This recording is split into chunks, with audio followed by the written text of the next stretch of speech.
Hello, I'm Steve Shaw, National Coordinator of Football Officials and Secretary of Rules Editor for the NCAA. And today we're continuing our series of media videos for 2024, and we're going to be focused on game action from Week 10. Now, before we get into our plays, a couple quick statistics around our game flow. We're averaging in FBS 175.5 plays per game, and that's down about a half a play per game from last year, but it's down 5 plays per game from 2022 when we instituted our new first down timing rule.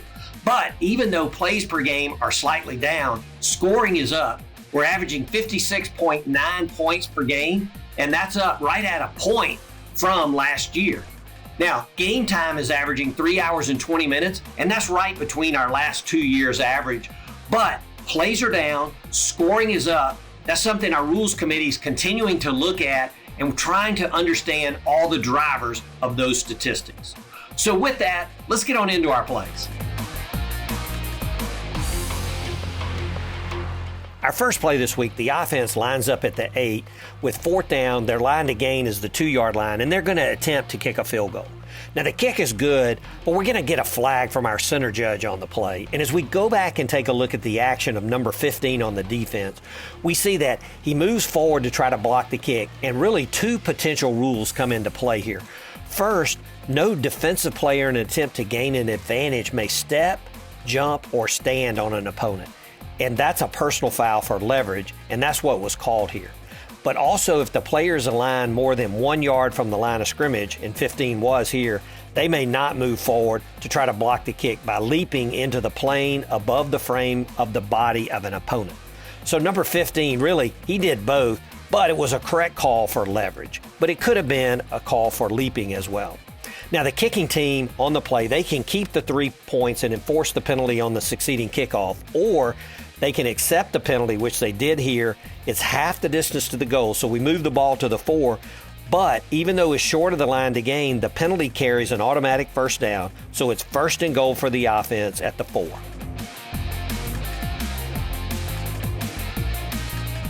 Play 2 is an example of our new coach-to-player communications rule that allows communication to any one player on the field of each team at a time, and the player is identified by a green dot on the back center line of the helmet.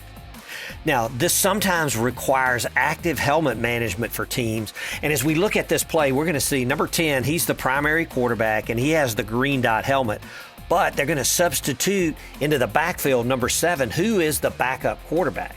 Now, they eventually shift number 20 into the backfield. They hand off to him. So number 7 on this as the backup quarterback, he's a decoy, or they were setting up something for later. But we see that when number 7 goes back out of the game, you can see clearly that there's no green dot on the back of his helmet, but the attendant who's responsible for the helmet management gives him back his primary helmet that does have a green dot on the back, so he can keep up with play calls in the team area while out of the game, and he's ready to go if he's got to go in to replace number 10 on the field. Helmet management is important for teams because if more than one green dot helmet is detected on the field, then the result is a 5-yard equipment violation penalty, but the penalty also initiates a conference review. Play 3, there are 2 seconds remaining in the 4th quarter. The offense is down by 1 point, and the quarterback drops back, and he's going to throw across the middle. The receiver's going to make the catch. He laterals back to number 11 coming across, and 11 is hit hard by defender number 25, and we're going to get 2 flags down for targeting. Now, we see that time has expired in the game, but if we have an accepted penalty on the last time down, we will extend the 4th quarter for the offense to have an additional untimed down.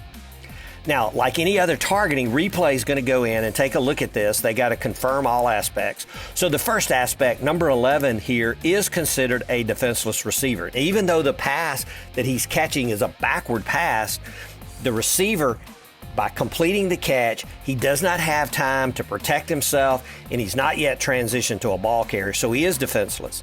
And the defender lowers his head, attacks, and he attacks the defenseless receiver and makes forcible contact to the head of his opponent. So replay can confirm all aspects of targeting. Number 25 is disqualified, and after a 15-yard penalty, the offense gets 1 additional untimed down as we extend the 4th quarter. Play 4, the offense is at the 13 going in. The quarterback takes the snap, moves forward, keeps the ball, breaks around the left sideline, and the ruling on the field is going to be touchdown. Now, as we go back and take a look at replays, we see that the runner clearly stays in bounds, but the defender knocks the ball out just short of the goal line. The ball stays in bounds. It passes over or just inside the pylon, and then it rolls out of bounds out the side of the end zone. So replay is going to stop the game. There's no question the ball is fumbled in the field of play, so there's no touchdown. But replay can also confirm that the ball passes just over or slightly inside the pylon as it's moving forward. So it's a forward fumble into the end zone, and it's out of bounds behind the goal line. So the result is a touchback, and the defense will put the ball in play, 1st and 10 at their own 20. So if a loose ball passes over or inside the pylon as it's crossing into the end zone, it is considered in the end zone. Play 5, we're late in the half. The offense faces 4th and 4, and they not only need a first down, but they're trying to get into field goal range. Now, they complete a short pass over the middle for a first down, and the receiver drives forward into field goal range. Now, the clock will temporarily stop for the first down, and the offense, they're going to rush to the line, they get set, and they're really trying to just spike the ball here to stop the clock. Now, we see the formation. It's very odd. 10 players on the line of scrimmage. The quarterback takes the snap, does spike the ball, and the clock stops with 9 seconds remaining. The question, is this formation legal?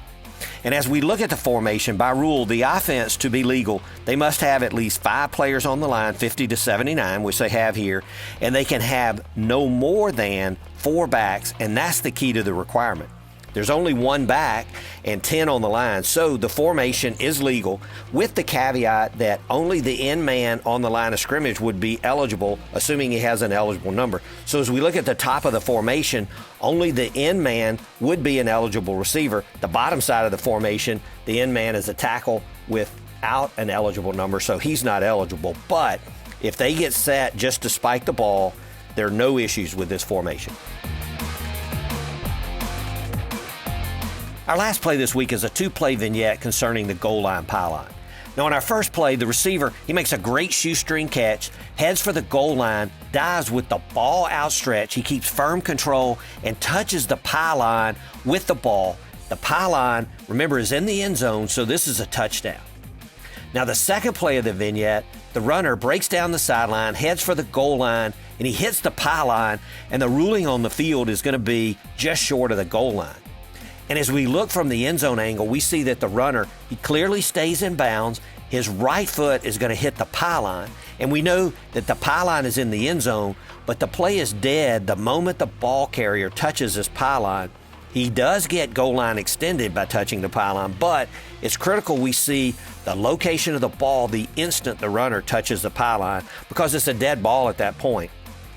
Replay is going to come in, and with our best views, it appears the ball is just short of the goal line when that right foot hits the pylon. Nothing perfect down the line, so replay properly lets the call on the field stand. It'll be 1st and goal for the offense inside the 1.